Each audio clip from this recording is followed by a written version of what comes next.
es un caso de infección respiratoria aguda, una persona con un cuadro de infección respiratoria aguda con criterio clínico y radiológico compatible con el coronavirus, en el que el resultado de la prueba de detección de infección aguda sea negativo o no sea concluyente. También tenemos el caso confirmado. Aquí hay que aclarar dos situaciones. La infección activa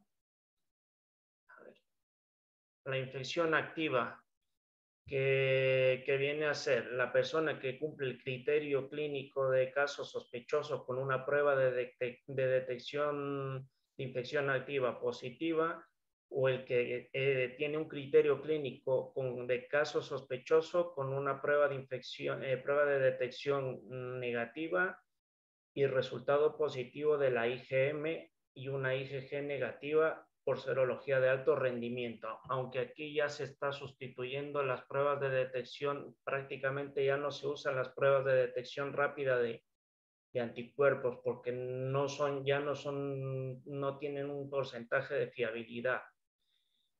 La persona asintomática con una prueba de detección de infección activa positiva con IgG negativa o no realizada. Y aquí también hay que tener en cuenta el caso confirmado con una infección resuelta, es decir, personas sin síntomas con serología IgG positiva de alto rendimiento, independientemente del resultado de la prueba de detección de infección. Otros, caso descartado, un caso sospechoso con una prueba de detección de infección negativa, IgM también negativa si se la ha realizado, y en el que no hay una alta sospecha clínica. Caso persistente, en el que es aquel caso confirmado en el que persisten síntomas más allá de las 2 o 3 semanas, que pueden ser leves, moderados, incluso hasta graves. Aquí hay que tener en cuenta la gran variedad de síntomas que puede tener la persona. Los síntomas más frecuentes, pues la fiebre, más del 70%, la tos, casi un 70%, la disnea, casi en la mitad de los pacientes, en un 47%, la pérdida, la hipotimia o la disgeusia, que se encontrarían en un 43%, escalofríos, odinofagia, también síntomas digestivos como diarrea o vómitos en el 35%, congestión nasal en un 5%. Otros síntomas asociados pueden ser síntomas neurológicos. Podemos encontrarnos pacientes que se quejan de mareo en un 17%, alteración del estado de la conciencia en un 7%, y esto puede aumentar aún más en personas que son de la tercera edad. Accidente cerebrovascular en un 3%, ataxia en un 0,5%, epilepsia, neuralgia, incluso el síndrome de Guillain-Barré. Dentro de síntomas cardiológicos, fallo cardíaco o daño de miocardio agudo, otorrino, dolor facial o de obstrucción nasal. Oftalmológicos, el ojo seco en un 21%, visión borrosa, sensación de cuerpo extraño, congestión conjuntival. Los dermatológicos, como les hablaba, también erupciones de tipo rayo, urticariformes, vesículas similares a los de la varicela o púrpura. Se han descrito también un tipo de lesiones acrocianóticas, sobre todo en sitios distales, en dedos de las manos, de los pies, y esto es más frecuente en niños. También tenemos síntomas hematológicos, ¿vale? Mayor incidencia de sangrados y también los fenómenos trombóticos. Dentro de las presentaciones clínicas tenemos varias. La asintomática o presintomática, en el que una persona prácticamente puede tener síntomas tan leves que ni les da la suficiente importancia, con un test diagnóstico positivo para la detección de COR2. La enfermedad leve, Personas con alguno de los signos o síntomas de COVID-19, de los que ya hemos hablado, fiebre, tos, dolor de garganta, malestar general, cefalea, mialgias, náuseas, vómitos, diarreas, pero que no tienen síntomas de gravedad, es decir, taquipnea, disnea, imágenes anómalas en radiografías de tórax, trabajo respiratorio. La enfermedad moderada, personas que se muestran una evidencia de vía respiratoria, afectación de vías respiratorias inferiores durante la evaluación y que tienen síntomas, imágenes anómalas en las radiografías, tienen una saturación por encima del 94% en la pulsioximetría. En la enfermedad grave, pacientes que tienen una saturación por debajo del 94%, con una proporción de presión arterial de oxígeno y una fracción de oxígeno inspirado menor a 300 milímetros de mercurio, una frecuencia respiratoria mayor a 30 respiraciones por minuto o infiltrados pulmonares en más del 50% del pulmón o de ambos pulmones. Y la enfermedad crítica, pues la que ya afecta, a todo el organismo, fallo multiorgánico, por ejemplo. Aquí tenemos un poquito en este cuadro cómo se ven la evolución de los síntomas en un paciente de coronavirus, sobre todo en pacientes graves. Vemos que durante los primeros días presentan fiebre, tos, la tos que puede ser prolongada, más de 19 días, incluso hasta después de haber pasado la infección por coronavirus, pueden tener semanas o incluso meses una tos seca, irritativa. La disnea que puede aparecer al séptimo día. Por eso hay que estar pendientes de las personas a partir del quinto o séptimo día, porque ahí es cuando puede agravarse los cuadros. Y la severidad, pues empiezan a aparecer a partir del 10º día, del 13º día, que pueden requerir incluso ventilación mecánica. ¿Qué factores de riesgo están establecidos para una infección por coronavirus?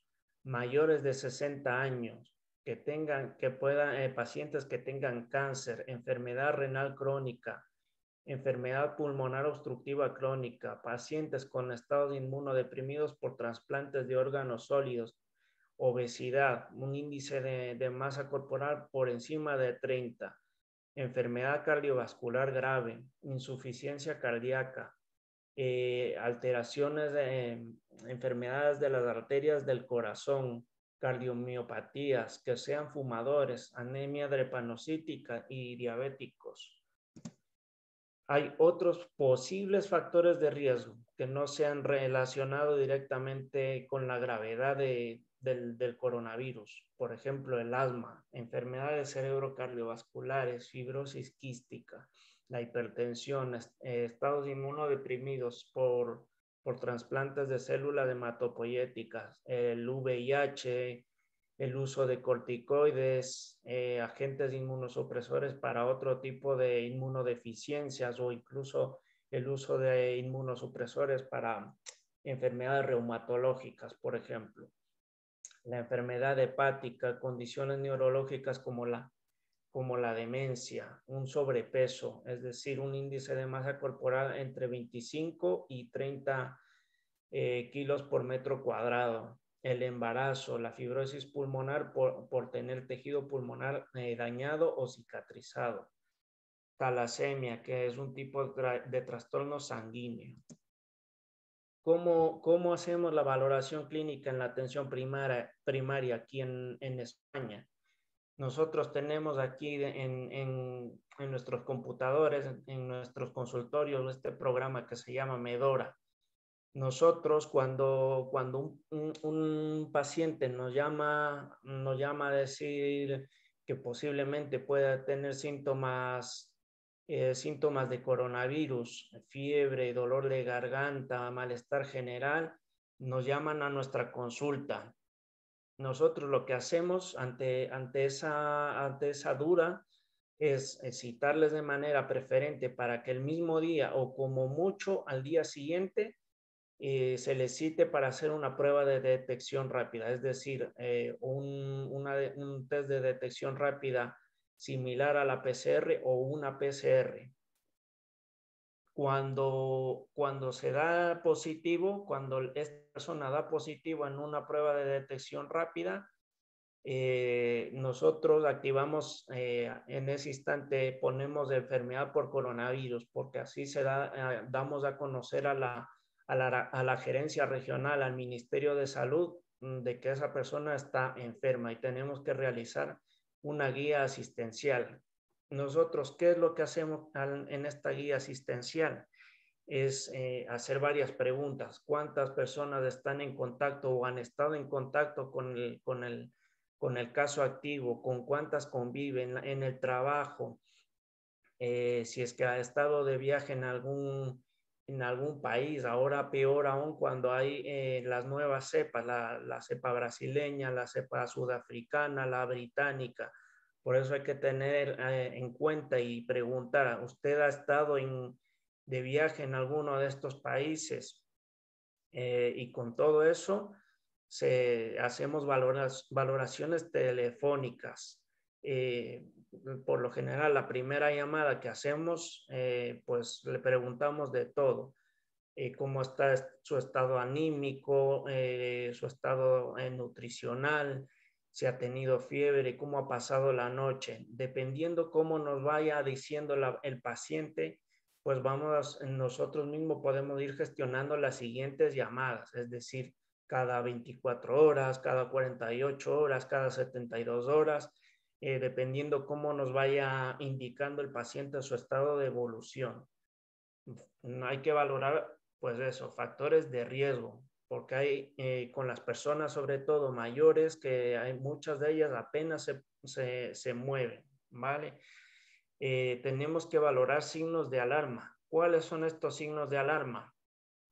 Dificultad respiratoria de cualquier grado, taquipnea.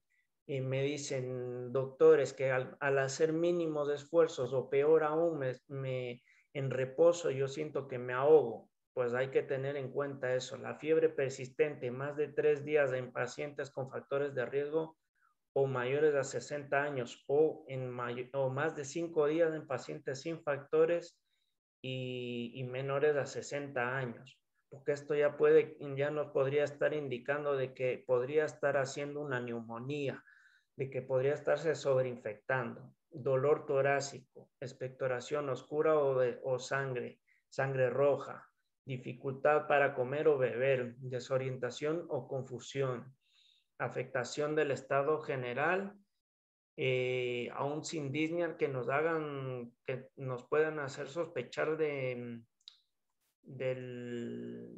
una hipoxia silente, vómitos o diarrea con posible deshidratación, sobre todo en personas mayores, muchísimo cuidado, afectación moderada del estado general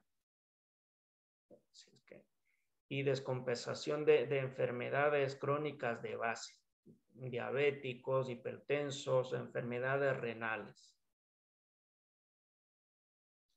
Con todo esto, si nos dice alguna de estas cosas el paciente, nosotros hacemos una valoración presencial. Es decir, si el paciente es una persona mayor que le es difícil moverse de su domicilio, nosotros acudimos con todas las medidas de seguridad a su casa, con los EPIs, con las gafas, con doble mascarilla. Y nosotros le valoramos en su casa. En caso de que la persona pueda movilizarse al centro de salud, nosotros tenemos un cubículo, una especie de consulta externa al centro de salud. Con lo que queremos es que esta persona no ingrese al centro de salud y pueda hacer foco o transmitir a los demás pacientes que tenemos dentro. Entonces le enviamos a esta persona, a este cubículo, a esta consulta externa, y nosotros por lo general en nuestro centro de salud tenemos equipos de coronavirus, es decir, un médico y una enfermera diarios que nos vamos rotando para cualquier tipo de atención. con la valoración presencial, pues tenemos que buscar signos de neumonía. ¿Cuáles son los signos de neumonía? Pues una frecuencia respiratoria mayor a 25, una saturación basal por debajo de 94%, frecuencias cardíacas elevadas por encima de 125, hipotensión, una disnea intensa, como les decía, al mínimo esfuerzo o con reposo, signos de compromiso respiratorio, cianosis o el uso de la musculatura accesoria, hemoptisis, alteración del estado de conciencia, que se encuentren letárgicos, desorientados, confusión, una incapacidad para la ingesta oral por vómitos incoercibles o deposiciones o que sean muy abundantes o que sean muy frecuentes, que puedan prever un estado de deshidratación con alteraciones hidroelectrolíticas. Hay que tener importancia sobre su estado del estado general, la sospecha de neumonía, pero no posibilidad de radiología con la seguridad adecuada o patrón radiológico moderado o grave. La descompensación importante de su enfermedad de base, de su EPOC, por ejemplo, o de su asma o de su hipertensión. Uy, se me ha ido, perdón. Con todo eso, nosotros valoramos, enviamos al hospital para que se haga una radiografía. Si es que esta radiografía es normal, nosotros seguimos haciendo el seguimiento en atención primaria. En caso de que esta radiografía esté alterada, enviamos a una valoración hospitalaria. A ver, a nosotros al inicio, en el centro de salud teníamos una unidad de diagnóstico móvil, es decir, una furgoneta venía, nos sacaba las radiografías y se iba. Y al día siguiente o incluso ese mismo día teníamos los resultados. Ahora, como se ha quitado esta unidad móvil de radiología, pues nosotros prácticamente tenemos que enviar al hospital. En caso de que tenga que ser ingresado en el hospital, pues está a sus días ahí para ser controlado, y una vez que le dan de alta, nosotros continuamos haciendo el seguimiento en atención primaria, llamadas cuantas veces sean necesarias, cada 24 horas, cada 48 horas, dependiendo cómo nos vaya diciendo el paciente. ¿Qué tratamiento en atención primaria tenemos que tener en cuenta? Pues el paciente debe llevar una dieta equilibrada, acorde a sus factores de riesgo y sus patologías. Todos sabemos que si afrontamos el coronavirus con una buena alimentación, va a ser muchísimo mejor para el paciente. Es necesario que los pacientes se mantengan bien hidratados, particularmente los que tienen fiebre sostenida o alta, porque sabemos las pérdidas de líquidos insensibles, tanto por el sudor como por la respiración. Evitar tóxicos como tabaco, el alcohol y limitar la cafeína. Tener una buena pauta de higiene del sueño. Hay que tener el cuidado emocional, es decir, que tenga las horas de descanso adecuadas durante la noche, que esté relajado, realizar tareas dentro de la casa lo que pueda. Es decir, no va a salir a la casa a estar pululando ahí, porque si sus familiares son negativos, puede acabar transmitiéndole a su esposa, a sus hijos. Entonces, en el caso de que una persona tenga en su casa un dormitorio aparte y un baño aparte, pues lo suyo es que se vaya a dormir a ese dormitorio y que tenga su propio baño si es que es del caso, cosa que pueda él mismo limpiar su baño. En los pacientes sin hipoxia se recomienda que se movilicen y deambulen frecuentemente para evitar el uso de tener que estar usando, como vamos a ver, heparinas o anticoagulantes para evitar los trombos. Es recomendable que la persona esté siempre activa y retome las tareas lo más pronto que pueda en cuanto se recupere del coronavirus. Todos sabemos que es mejor que esta persona, en cuanto se recupera, lo suyo es que intente hacer ejercicio en la medida de lo que pueda. Fisioterapia respiratoria, como vamos a ver, porque le va a venir muy bien y la recuperación va a ser muchísimo más rápida. Y es importante avisar sobre la variabilidad en el tiempo de la resolución de los síntomas, porque muchas veces los pacientes te preguntan, oiga doctor, ¿y cuánto me va a durar la tos? Oiga doctor, ¿y cuánto me va a durar la fiebre? Hay que explicarles que los síntomas son muy variables de una persona a otra. Muchas veces se comparan, es que mi esposo pasó el coronavirus de otra manera, él pasó asintomático y yo estoy con fiebre más de 5 días. Hay que intentar informar lo que más se pueda a los pacientes del tiempo de resolución de cada síntoma. Como les expliqué, y sabemos las secuelas que puede dejar el coronavirus, falta de olfato durante semanas o meses. Entonces hay que intentar mantener informados a la población. A ver, dentro del tratamiento ya farmacológico, pues el tratamiento es sintomático. Nosotros preferimos el paracetamol preferentemente sobre los AINES y una hidratación adecuada. En caso de sospecha de coinfección o sobreinfección, hay que instaurar un tratamiento antibiótico. El de primera elección es la acitromicina de 500 miligramos cada 24 horas entre 3 y 6 días y amoxicilina 1 gramo cada 12 horas por 7 días. O incluso también se podría optar por amoxicilina clavulánico cada 8 horas durante 7 días. Este es el principal o de primera elección si es que la persona tiene asma bronquial o EPOC. Como alternativas, el levofloxacino, 500 miligramos cada 12 horas el primer día y luego 500 miligramos al día durante 4 días. Aquí hay que hacer un inciso. La acitromicina, una de las ventajas de la acitromicina es que de manera indirecta moviliza o estimula la creación de interferón, que ya sabemos que las funciones del interferón tienen cierto beneficio antirretroviral. Dentro de los broncodilatadores, si precisan, hay que hacerlo de manera preferente como en un cartucho presurizado y mejor aún en una cámara espaciadora individual, con el fin de que no genere aerosoles y que estos se repartan por toda la habitación o el domicilio. El salbutamol, por ejemplo, 100 microgramos por inhalación más bromuro de ipratropio, 2 inhalaciones cada 4 a 6 horas.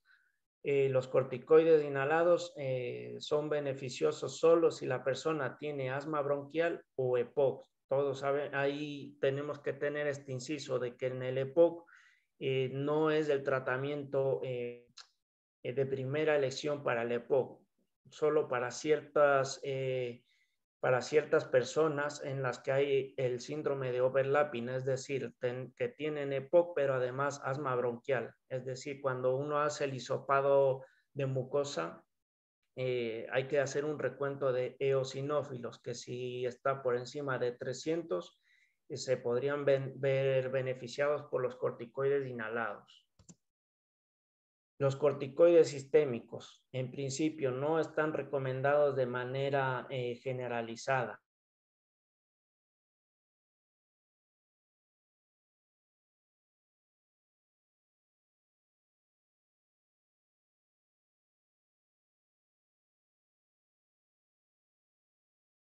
De dexametasona, 6 miligramos al día durante unos 10 días. Y en pacientes que sean ingresados con ventilación mecánica invasiva y pacientes que requieran oxígeno, por evitar este síndrome inflamatorio sistémico, como profilaxis antitrombótica. A ver, nosotros aquí, yo por lo general no receto heparinas o anticoagulantes de manera generalizada.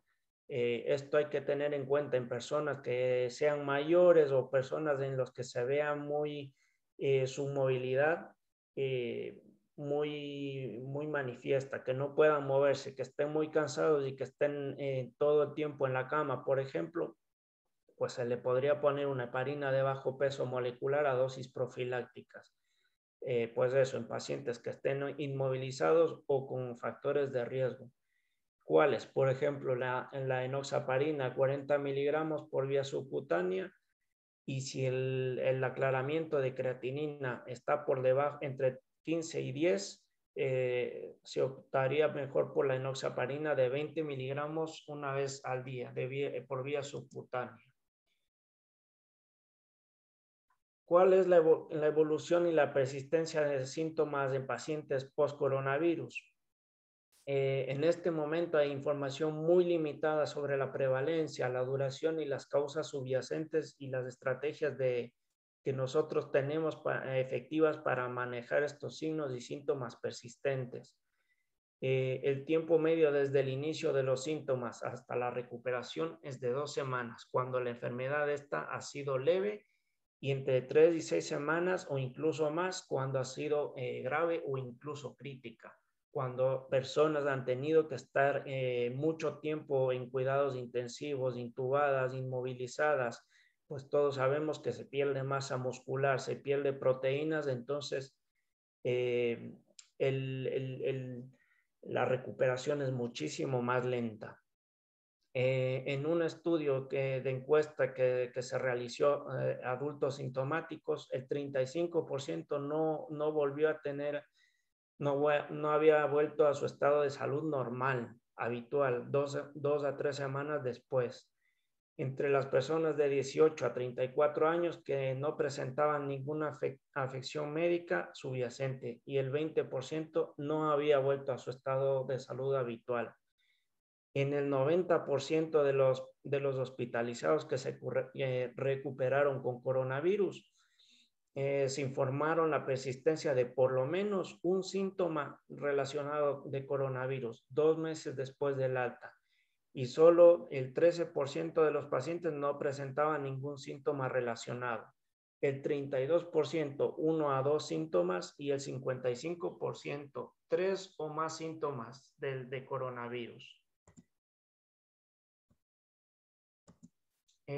Los criterios de gravedad durante el seguimiento del coronavirus, hay que tener pues eso en cuenta, que reaparezca la disnea, un dolor pleurítico, aumento de la tos con o sin expectoración purulenta o hemoptisis, cefaleas que les impide realizar su actividad normal y que no cede con la toma habitual de analgésicos, reaparición de la fiebre, taquimnea, es decir, tenemos que valorar si tiene la voz entrecortada, si puede acabar una oración, la imposibilidad de hablar rápido sin tener que fatigarse, la confusión o desorientación, la dificultad para comer o beber, vómitos, diarreas, signos de enfermedad trombótica, el dolor torácico, el dolor abdominal o dolor en las extremidades. ¿Cómo hacemos el seguimiento de contactos aquí en España?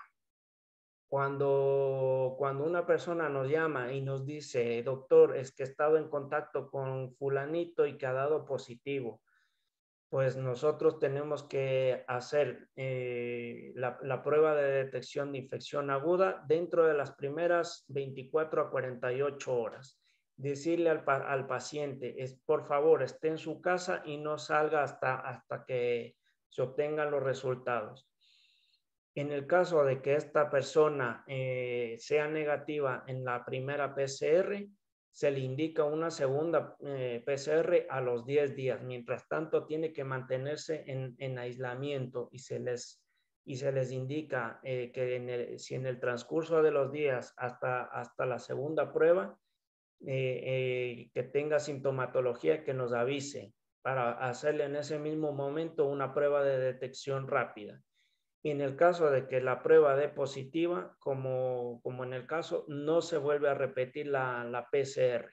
debido a que sabemos que una vez que termina la infección puede quedar el material genético del virus en la nasofaringe. Entonces, a nosotros al estar haciendo la PCR, puede seguir dando positivo días o incluso semanas después de que se haya resuelto la infección. Creo que con esto concluyo mi intervención. Si quieren alguna pregunta, me pueden hacer.